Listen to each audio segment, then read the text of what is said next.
Olá, meus queridos, como estão todos vocês? Tudo bem? A paz do Senhor para todos. Meus amados, vamos iniciar mais um trimestre da nossa escola bíblica dominical e eu queria contar com a ajuda de vocês para que nesse período, nesse trimestre, já que estamos com a edição especial da nossa revista da CPAD, por conta da nossa pandemia, da crise que está estabelecida, que não foi efetivada uma nova lição. Nós estamos aqui com a reprise de uma antiga e estamos aqui fazendo um remix. É uma remixagem dessa revista, trazendo para a nossa atualidade, já que estamos vivendo um período também, assim como passaram os nossos profetas do Antigo Testamento, e que essa lição, essa revista, ela possa nos trazer entendimento, tanto da parte espiritual, como do conhecimento da parte da palavra de Deus para todos nós.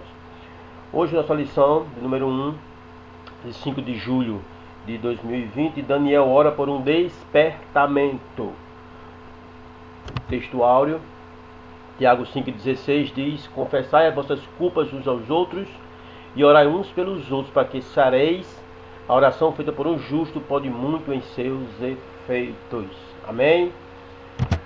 Verdade prática: o crente dedicado à oração pode exercer influência no céu, na terra e até contra os poderes malignos. Muito bom. A leitura bíblica em classe encontra em Daniel capítulo 9, versículo 1 e 3, capítulo 6, versículo 10, 2, 17 e 19 e Esdras, capítulo 1, verso 1 ao 5. Não vou fazer a leitura bíblica em classe, então vocês podem em casa fazer essas leituras, tá certo? Nós vamos só aqui mostrar a vocês onde elas estão inseridas para vocês notarem e fazer a leitura dessas passagens para acompanhar o nosso vídeo, tá certo? Vocês dão uma pausa no vídeo, fazem a leitura bíblica em classe, depois vocês voltam a assistir o vídeo para que nós possamos comentar todos esses versículos aqui mencionados, certo? Estão aqui eles, bom? Daniel e Esdras. Vou ler apenas aqui um versículo que nos chama a atenção, em relação à oração, a busca de oração e súplica com jejum, saco de cinza, a que se propôs Daniel para ter a resposta de Deus. Daniel, pois, quando soube que o edito estava assinado, entrou em sua casa. Ora, viu no seu quarto janelas abertas do lado de Jerusalém, e 3 vezes no dia se punha de joelhos e orava, e dava graças diante do seu Deus, como também antes costumava fazer. Daniel, um homem de Deus que tinha o costume de orar 3 vezes ao dia. Era costume dele fazer, e quando soube do edito assinado, entrou mais uma vez no seu quarto e orou como costumava fazer. Então, o crente perseverante em oração, não obstante crises ou qualquer coisa que seja, ele continua sua prática diária de oração. E assim nós devemos fazer todos os dias. Falar com o nosso Deus, com o nosso Pai. Muito bem. A introdução diz, de acordo com a nossa revista: os crentes fiéis brilham como a luz e resplandecem no meio de uma geração corrompida e perversa. Assim era Daniel, quando no ano 606 a.C. foi levado cativo para a Babilônia. Era ainda muito jovem, tinha cerca aproximadamente de 15 anos. Muitos anos depois, Daniel gozava de elevado conceito no reino da Babilônia. Bem, o testemunho de vida de Daniel, certo? Ele é conhecido por todos que leem a Bíblia Sagrada em apreço aqui, o livro do profeta maior Daniel no Antigo Testamento. Uma vida piedosa, convincente, um testemunho muito convincente Daniel dava de sua vida como aquele que adorava a Deus. Isso trazia para ele glória, e Daniel foi um homem que viveu além do seu tempo. Uma coisa bem interessante, que Daniel decidiu em seu coração não fazer concessões para não ser infiel ao chamado do compromisso de Deus na sua vida. E olha, meus queridos, Deus honrou a fidelidade e a lealdade de Daniel de forma soberana. Agiu favoravelmente para com Daniel em detrimento aos líderes religiosos que existiam na Babilônia, certo? Que eram os líderes religiosos pagãos. Bom, naqueles dias difíceis para o cativo do Reino do Sul, Daniel evitou que fosse perseguido. Daniel fez com que fosse respeitado, embora mais tarde Deus tenha permitido que Daniel viesse a sofrer oposição. Mas mesmo na oposição, Deus o dignificou. Está escrito em Daniel capítulo 3, versículo 6. De um modo ou de outro, Deus honra os que os honram. Isso aqui é bíblico. 1 Samuel 2:30 e 2 Crônicas 1:69. Interessante o uso do texto de Filipenses 2:15, que diz assim: para que vos torneis irrepreensíveis e sinceros, filhos de Deus inculpáveis no meio de uma geração pervertida e corrupta, na qual resplandeceis como luzeiros no mundo.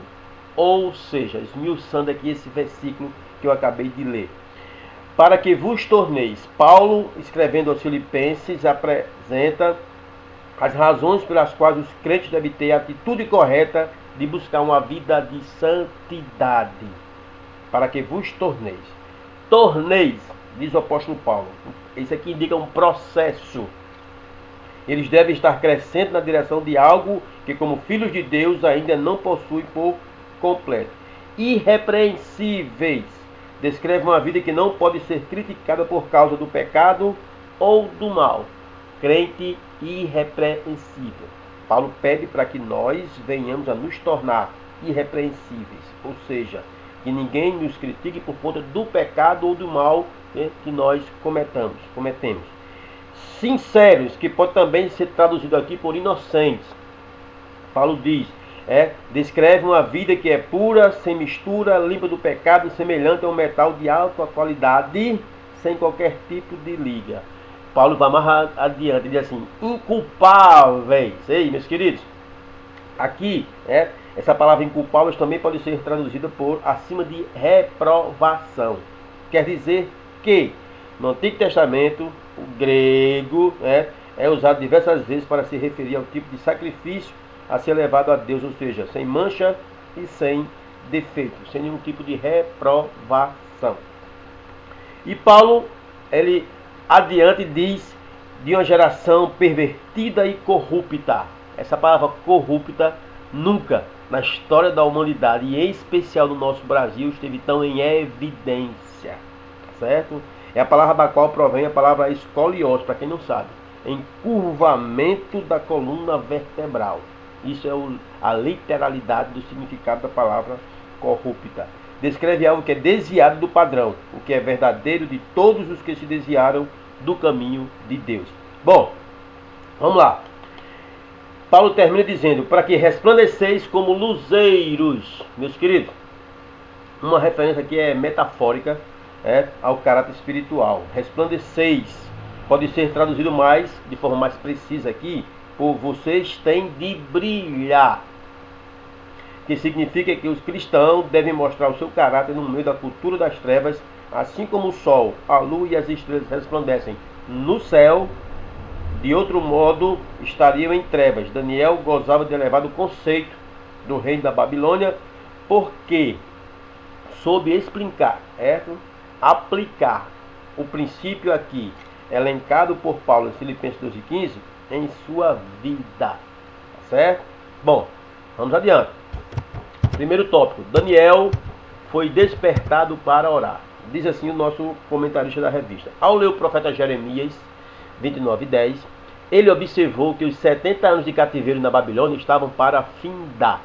Todavia, ainda não era possível notar qualquer sinal de que alguma coisa estivesse acontecendo na direção de uma mudança radical. Assim, Daniel começou a orar com jejum, cobrindo-se de saco e cinza em sinal de profunda tristeza, e orou com perseverança. Queridos, deixa eu voltar aqui um pouquinho. Daniel, ele é o que nós vemos aqui no texto, apresenta vários aspectos que nos dão rica instrução a respeito da oração. Uma oração verdadeira, na verdade, é em resposta à palavra. Você vê aí nesse tópicozinho aqui, está em azul, não era possível notar qualquer sinal de que alguma coisa estivesse acontecendo na direção de uma mudança radical, mas Daniel já orava de forma incessante. E nós vemos isso, oração fervorosa é sinal de autonegação. Oração verdadeira, meus queridos. Olha, nós vemos aqui uma oração de maneira desinteressada que Daniel fazia. Deve ser a nossa oração, tá certo? Como povo de Deus que nós somos, nós temos que orar de forma desinteressada, fervorosa, fortalecida pela confissão e, acima de tudo, dependentes do caráter de Deus. Porque mesmo falando com Deus em oração, o objetivo é glorificar ao Senhor, tá certo? Não apenas uma vida consagrada, mas uma vida que seja arraigada, na palavra, gerando verdadeiro temor a Deus e sendo conscientes que nós pedimos e, se for da vontade dele, ele vai responder, certo? Tópico 2. Vamos lá. A estatura espiritual de Daniel. Daniel não se misturou com o paganismo e vivia conforme sua consciência no temor do Senhor. Daniel é considerado como exemplo e um modelo para os crentes de todos os tempos. A estatura espiritual de Daniel capacitava-o para enfrentar verdadeiros combates em oração. Muitos crentes, preste atenção aqui, no que diz o comentarista, muitos crentes não conseguem servir de ajuda decisiva com as suas orações, porque nunca chegaram a experimentar o que significa combater em oração, o que significa perseverar firmemente em oração. Isso aqui, meus queridos, eu acho bem interessante, que o nosso comentarista, ele começa dizendo que nós até oramos, mas muitas vezes a nossa oração não se torna efetiva, decisiva, porque nós não somos perseverantes. E ele continua dizendo assim: somente visitam de vez em quando culto de oração. Isso é uma realidade na nossa sociedade cristã. Se você tire, por exemplo, de todas as congregações, de todas as denominações, o culto mais visitado é o culto do domingo. Depois, em segundo lugar, os cultos de instrução e ensinamento. E por último, são os cultos de oração. Realmente, oração é aqui e acolá que o povo cristão faz. Devia ser uma prática mais regular. Não o é. Diz ainda nosso comentarista: Daniel, porém, tinha por hábito orar 3 vezes ao dia. Eita, Jeová! Quando sua própria vida, bem como a de seus amigos e de todos os sábios da Babilônia, estava em perigo, Daniel alcançou o livramento e a vitória através da oração. Daniel era, portanto, experiente na vida da oração. Meus queridos, nesse tópico é importante que se esclarecer que não é o volume, não é a quantidade, mas a qualidade que deve ter a nossa oração. Daniel não orava 20, 30, 40 vezes por dia, orava apenas 3, mas a qualidade da oração ela era efetiva. No subtópico anterior, nós temos aqui um exemplo de oração agradável a Deus. Resta-nos que muitos de nós nos esmeramos nas palavras, principalmente quando oramos publicamente, mas fazemos uma oração desprovida dos elementos elencados. Quando eu vou orar publicamente, eu abro a boca e falo com muita perspicácia, eloquência, mas será que a minha oração é de fato o que eu vivo? Será que Deus está ouvindo aquela oração como uma coisa sincera, verdadeira? Ou estou apenas verbalizando algo para que outras pessoas a escutem? É isso que nós temos que compreender. A oração de Daniel.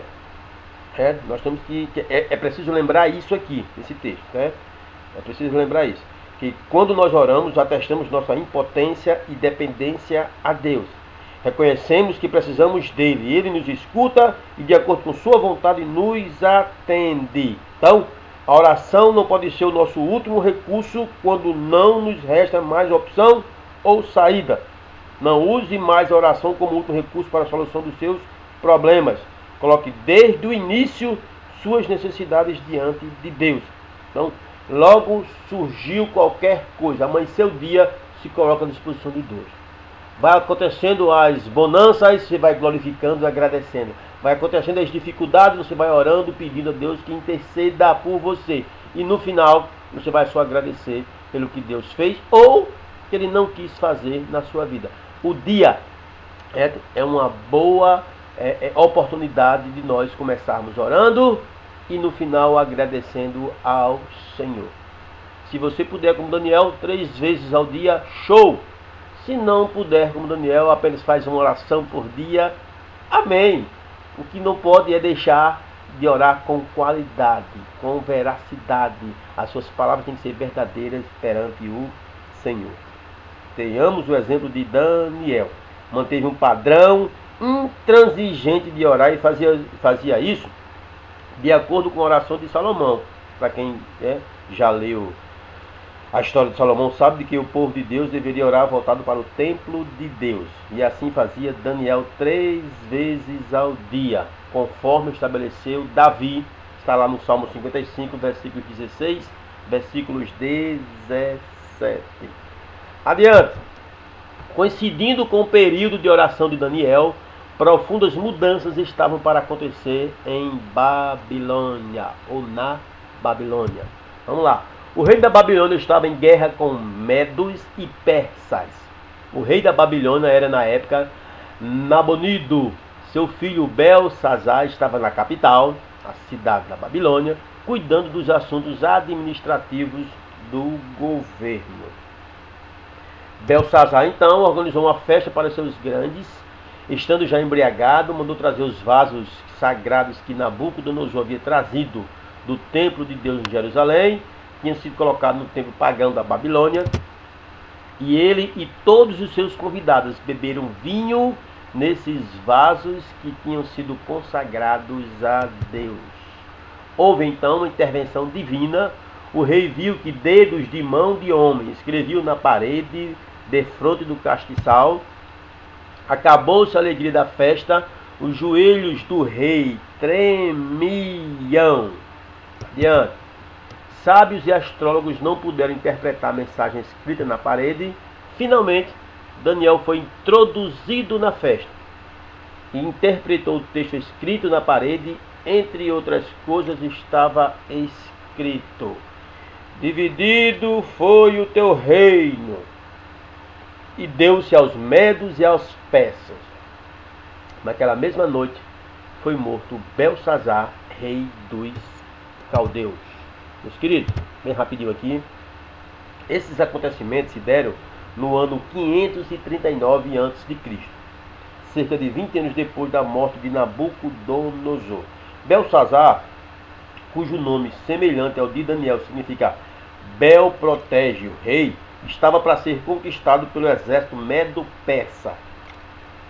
O rei Belsazar resolveu dar uma festa, uma celebração concebida para elevar o estado de ânimo e superar o sentimento de derrota, porque nesse mesmo tempo os exércitos medo e persas já tinham a Babilônia completamente sob cerco e sua queda era iminente. É interessante que mãos babilônias haviam tomado os objetos sagrados de Deus, que aqui foi mencionado 2 vezes no texto, e os mantiveram para desonrá-lo e desafiá-lo.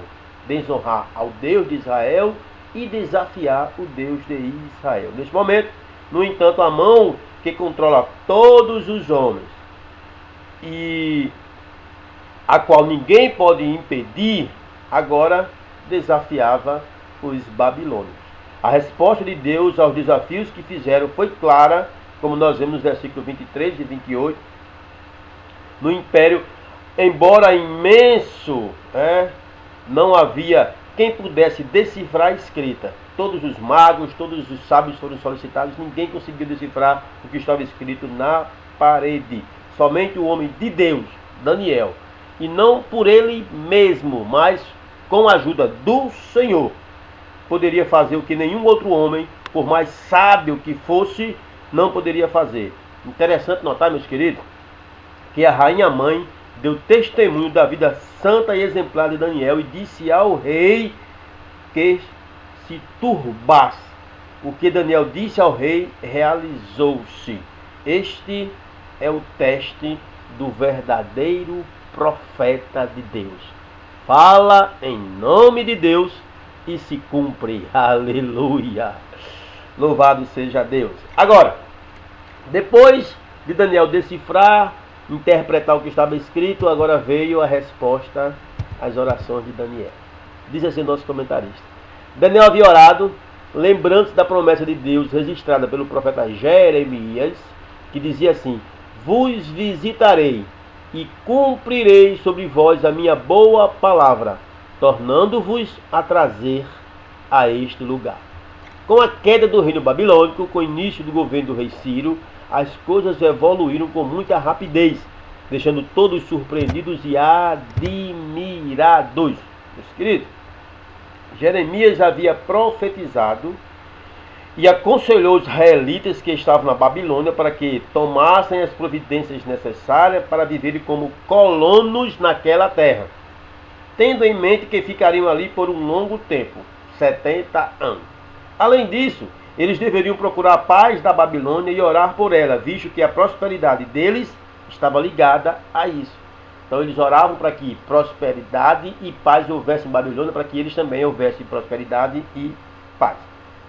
Bem, agora, interessante, que no próximo tópico aqui, o subtópico 1, né, diz assim: a Bíblia relata o que realmente aconteceu. No primeiro ano de Ciro, rei da Pérsia, para que se cumprisse a palavra do Senhor por boca de Jeremias, despertou o Senhor o espírito de Ciro, rei da Pérsia, o qual fez passar pregão por todo o seu reino, como também por escrito, dizendo: assim diz Ciro, rei da Pérsia: o Senhor Deus dos céus me deu todos os reinos da terra, e ele me encarregou de edificar uma casa em Jerusalém, que é em Judá. Quem há entre vós de todo o seu povo, seja seu Deus com ele, e suba a Jerusalém, que é em Judá, e edifique a casa do Senhor, Deus de Israel. Ele é o Deus que habita em Jerusalém. E aqui nós temos uma coisa bem interessante. Esdras, no capítulo 1, versículo 1 ao 3, se você ler 2 Crônicas, capítulo 36, versículo 22 e 23, são quase idênticos os textos. O Senhor havia profetizado por intermédio de Isaías, que havia dito de Ciro: ele é meu pastor, que digo também de Jerusalém será edificada e do templo será fundado. Tem um historiador chamado Flávio José. Ele é muito conhecido no meio de quem gosta de estudar teologia. E Flávio José, ele registrou um relato do dia em que Daniel leu a profecia de Isaías para Ciro, e como resposta ele foi levado a proclamar o pregão de cativeiro da Babilônia. E esse não foi um acontecimento isolado, deixa aqui bem claro, mas o cumprimento das promessas da aliança feita com Abraão em Gênesis capítulo 12, versículo 1 ao 3. Depois você vai nesse texto lá que você vai remontar à sua memória o que o Senhor fez. A Bíblia relata o que realmente aconteceu. O que aconteceu foi uma amostra clara e inequívoca de que Deus age na história. Fato demonstrado pelo termo despertou o Senhor. Está escrito. Expressão forte a respeito do fato de que Deus trabalha soberanamente na vida dos reis para realizar os seus propósitos. E assim Deus fez. Continuando. Conforme essa declaração de Ciro, estava cumprida a promessa divina dada através do profeta Jeremias. Mas tudo foi como diz a Bíblia. Tudo muito mais abundante além daquilo que pedimos ou pensamos. Vejamos, pois, o que estava para acontecer. Todos os judeus seriam liberados para voltarem a Judá, caso quisessem, voluntário. B. Receberam permissão para reedificar o templo. C. Todas as despesas da construção do templo poderiam ser tiradas dos tributos de além do rio. D. Os vasos sagrados devem ser entregues aos cuidados de Zorobabel, que foi nomeado governador dos judeus pelo rei Ciro, para serem transportados de volta para Jerusalém. E aqui, meus queridos, encerrando esse tópico 2, de forma bem agradável, eu digo para vocês, a principal mensagem, deixa eu colocar aqui a palavra correta aqui, subjacente, de Esdras e Neemias, é que a soberana mão de Deus trabalha em perfeita harmonia com o seu plano e o tempo designado por ele. Queridos, os 70 anos de cativeiro foram concluídos. Então Deus despertou não só o espírito do rei Ciro para fazer o decreto, mas o seu próprio povo para ir e construir Jerusalém e o templo. Até mesmo os vasos que Nabucodonosor retirou quando saqueou o templo em 605, Deus os havia preservado com os babilônios para o retorno, como profetizara o profeta Jeremias 27, versículo 22. Quando o crente atende às condições necessárias de uma vida santa, a ação do poder de Deus, que opera nos santos e por meio deles, é ilimitado e vai além da compreensão humana. Por isso que no texto aqui em apreço foi-se colocado essa frase, Efésios 3:20. Tudo muito mais abundantemente, além daquilo que pedimos ou pensamos. Ao nosso Deus, nada é impossível e Ele pode fazer muito além do que aquilo que nós pedimos ou que nós pensamos. Por fim, o tópico 3, o resultado de um despertamento proveniente de Deus. Diz o nosso comentarista: o rei Ciro foi despertado em seu espírito. Despertou o Senhor, o espírito do rei Ciro, talvez por meio do seu contato com Daniel, é que Ciro veio a conhecer a Deus e talvez até mesmo o adorasse. Ciro teve uma experiência pessoal com Deus no seu coração e passou a compreender as realidades de Deus que ele antes ignorava. Nosso comentarista, ele divide aqui, esse primeiro tópico aqui, em 2 subtópicos. Ele diz assim, letra A: Ciro passou a ver a Deus como Senhor dos céus. O grande rei Nabucodonosor demorou a aprender esta lição. E quando aprendeu, foi da maneira mais drástica possível. Cada despertamento verdadeiro faz com que o homem veja a majestade de Deus, sentindo a sua própria pequenez, o seu pecado e a sua baixeza. Aqui é o subtópico A. Continuando, diz o nosso comentarista ainda: Saulo assolava, perseguia, fazia e desfazia, mas quando se encontrou Jesus no caminho de Damasco, caiu por terra e apenas pôde perguntar: quem és, Senhor? A Bíblia diz que ninguém pode dizer que Jesus é o Senhor senão pelo Espírito Santo. E aí vem a segunda parte, a letra B. Ciro teve uma experiência com Deus que é santo. Primeiro, Ciro passou a ver Deus como Senhor dos céus. E agora, uma experiência com Deus que é santo. Os vasos sagrados haviam sido roubados no templo de Jerusalém por Nabucodonosor e guardados no templo pagão da Babilônia. Ciro era agora o responsável por eles. E mesmo sendo esses vasos muito valiosos, ele queria devolvê-los voluntariamente. E aqui vem essa coisa interessante. Assim acontece sempre em cada despertamento verdadeiro. Quando Zaqueu teve seu encontro com Jesus, quis devolver o que havia ganho com usura. Meus queridos, o Senhor Deus executa o plano de redenção no decurso da história, até o seu final, por ele Deus determinar. No cumprimento disso, Deus às vezes resolve humilhar governantes poderosos, como fez com o próprio Nabucodonosor. Deus, de vez em quando ele quer, ele ordena juízo destruidor contra reis, como ele fez com o faraó lá no Êxodo capítulo 14, como fez com Balsazar em Babilônia. Ou Deus, de vez em quando Ele quer, Ele eleva dirigente internacional. Foi como Ele quis fazer com o rei Ciro da Pérsia. A fim de que Deus faz isso? A fim de que o cumprimento da sua palavra e seus propósitos sejam realizados. Deixa isso aqui bem interessante. Deus faz e desfaz. Entendeu? Amém? É Deus quem opera, Deus quem levanta, Deus quem derruba, Deus quem abre, Deus quem fecha, Deus quem faz, Deus quem faz, porque tudo Ele pode fazer. Ele é o Deus de tudo, inclusive da história. Então nada, absolutamente nada, passa em desapercebido sem que Deus o faça ou que o permita que seja feito. Ao despertar o espírito de Ciro para ser benevolente para com os vencidos e exilados, Deus fez cumprir-se a tempo a sua promessa feita através do profeta Jeremias. Provérbios declara que o coração do rei é como ribeiros de águas na mão do Senhor.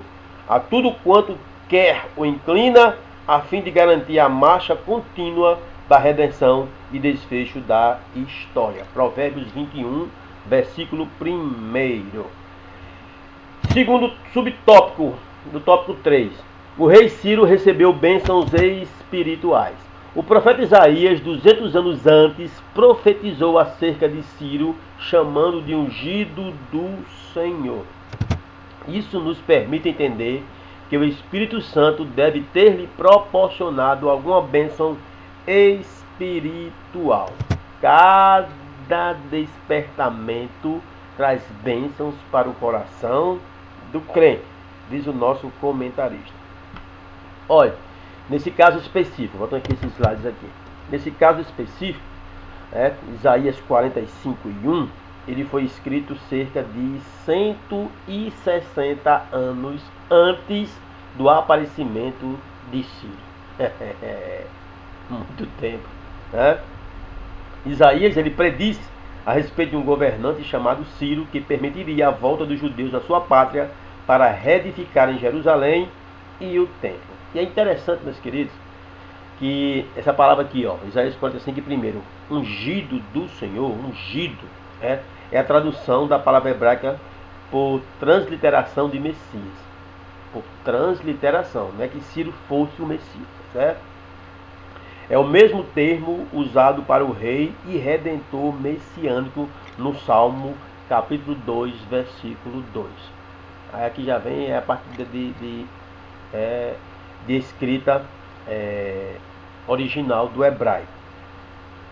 Agora, Isaías 45:1 é uma referência a Ciro como rei separado pela providência de Deus para os seus propósitos divinos. É importante dizer que, embora não fosse adorador do Deus de Israel, Ciro desempenhou um papel incomum como pastor de Israel e como juiz ungido de Deus sobre as nações. O que Deus queria fazer com isso? Deus queria que Ciro soubesse que o Deus dos judeus é quem estava lhe dando as vitórias conquistadas. E aqui volto a falar sobre o historiador José. Joséfo, Deus, ele disse que Daniel teria influenciado Ciro com as profecias de Isaías, e o rei sabia que o Deus de Israel estava com ele, embora não possamos dizer que Ciro tenha se convertido ao Senhor, que Ciro tenha adorado a Deus. Aquele rei experimentou as bênçãos de Deus em sua vida, porque foi exatamente isso que o Senhor havia dito que faria. Então, foi Deus quem disse que faria, e assim Deus o fez. Amém? Meus queridos, Deus guarde, Deus ajude, Deus abençoe a todos nós, que nós possamos, a partir desse trimestre, nós possamos, nesse trimestre, a partir desta primeira lição, nós nos preparar mais, já que essa lição especial da CPAD traz os princípios divinos em tempo de crise. Que nós possamos, a partir da primeira lição, verificarmos o que Deus ele está fazendo por meio da crise em nossas vidas. O que? Despertamento, avivamento. Nós temos que aprender nesse período o despertamento espiritual. Nós temos que aprender que Deus está deixando que esse período de crise, nós passemos para que nós venhamos a crescer espiritualmente e que esse avivamento, ele possa acontecer de verdade na vida de todos nós cristãos. Baseado na palavra de Deus é que nós confirmamos. Então, Deus guarde, Deus ajude, Deus abençoe a todos em nome de Jesus. Fiquem todos vocês com essa palavra, com esse estudo, e que semana que vem, em nome de Jesus, estaremos aqui mais uma vez com a próxima lição para a glória do nome do Senhor. A paz do Senhor para todos em nome de Jesus. Até a próxima, se Deus assim nos permitir.